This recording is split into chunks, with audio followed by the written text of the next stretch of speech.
غزہ کا خون انہیں نظر نہیں آتا، وہاں کی بلڈنگیں برباد ہوتی انہیں نظر نہیں آتی، وہاں کے اسکول مسمار ہوتے نظر نہیں آتے، وہاں کے بچوں کی چیخ و پکار نظر نہیں آتی، وہاں کی عورتوں کی چیخ و پکار نظر نہیں آتی۔ ذرا ہاتھ کھڑے کر کے بتاؤ، کیا ہم بیت المقدس کو بھول سکتے ہیں؟ کیا ہم فلسطین کو بھول سکتے ہیں؟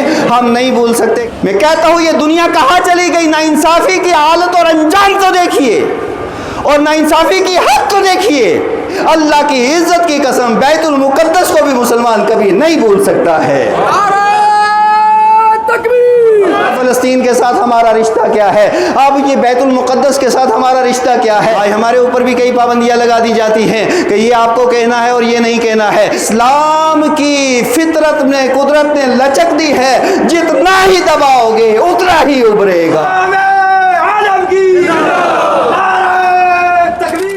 پابندیاں لگا دی جاتی ہیں کہ یہ آپ کو کہنا ہے اور یہ نہیں کہنا ہے، یہ بولنا ہے اور یہ نہیں بولنا ہے۔ ارض فلسطین کے ساتھ ہمارا رشتہ کیا ہے؟ اب یہ بیت المقدس کے ساتھ ہمارا رشتہ کیا ہے؟ ہم جس طریقے سے خانہ کعبہ کو نہیں بھول سکتے ہیں، روضہ رسول کو نہیں بھول سکتے ہیں، شہر مکہ کو نہیں بھول سکتے ہیں، شہر مدینہ کو نہیں بھول سکتے ہیں، اللہ کی عزت کی قسم بیت المقدس کو بھی مسلمان کبھی نہیں بھول سکتا ہے۔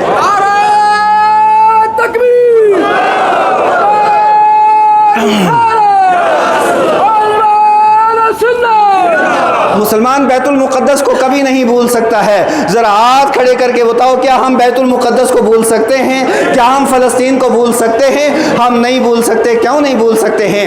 اس لیے کہ شہر مکہ کو اس لیے نہیں بھول سکتے کہ میرا رب فرماتا ہے لا اقسم بہذا البلد وانت حل بہذا البلد، کہ مجھے شہر مکہ کی قسم۔ مالک و مولا کیوں شہر مکہ کی قسم؟ رب نے فرمایا وانت حل بہذا البلد، اور میرا سوڑا محبوب جو شہر مکہ میں پیدا ہوا۔ اب شہر مکہ کو اس کی اہمیت کیوں ہے؟ اس لیے کہ آقا کریم علیہ الصلوۃ والسلام کی جائے پیدائش شہر مکہ ہے۔ مدینہ منورہ سے محبت کیوں ہے؟ اس لیے کہ آقا کریم علیہ السلام کی سکونت شہر مدینہ ہے۔ تو ہمیں بیت المقدس سے پیار کیوں ہے؟ اس لیے کہ آقا کو معراج بیت المقدس سے ہوا ہے۔ سبحان الذی اسری بعبدہ لیلا من المسجد الحرام الی المسجد الاقصی الذی بارکنا حولہ لنریہ من آیاتنا۔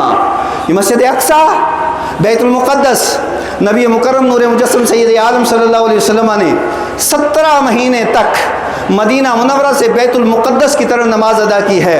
یہ ہمارا قبلہ اول ہے، اور پھر قبلہ اول کے اوپر کسی کے ساتھ کوئی سمجھوتا نہیں ہو سکتا ہے۔ حضرات گرامی وقار، آج میں آپ سے پوچھنا چاہتا ہوں، آج بین الاقوامی سطح کے بڑے بڑے قانون بنے ہوئے ہیں۔ یہ قانون کیا ہے؟ یہ ورلڈ لائف ہے۔ کیا مطلب ہوا؟ کہ کسی ریچھ کو آپ مار نہیں سکتے، کسی گینڈے کو آپ مار نہیں سکتے، ہاتھی کو آپ مار نہیں سکتے ہیں۔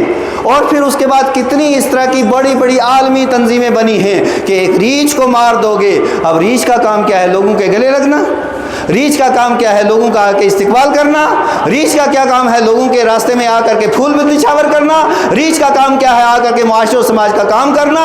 ریچھ کے لیے قانون ہے، اور نیشنل اور انٹرنیشنل سطح پہ مسلمانوں کے لیے کوئی قانون نہیں ہے۔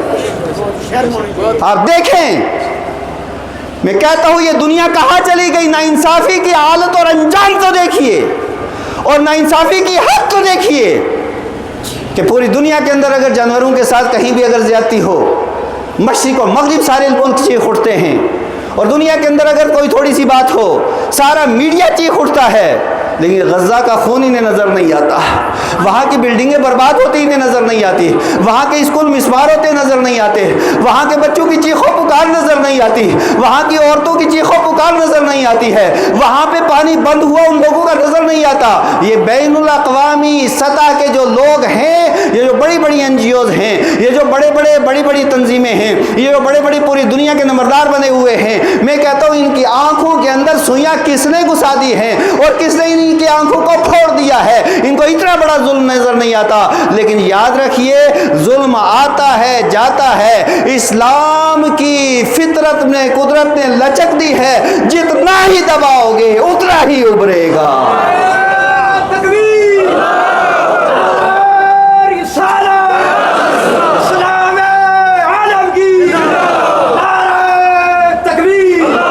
اگر کوئی یہ سمجھے، اگر یہ کوئی کوئی سمجھے کہ ہم غزہ کو برباد کر کے اسلام کو برباد کر دیں گے، ہم افغانستان کو تاراج کر کے اسلام کو برباد کر دیں گے، ہم فلسطین کے اوپر ظلم کر کے اسلام کو برباد کر دیں گے، ہم لیبیا کو تاراج کر کے اسلام کو برباد کر دیں گے، ہم عراق کو برباد کر کے اسلام کو برباد کر دیں گے، اللہ کی قسم یہ ان کی بھول ہے۔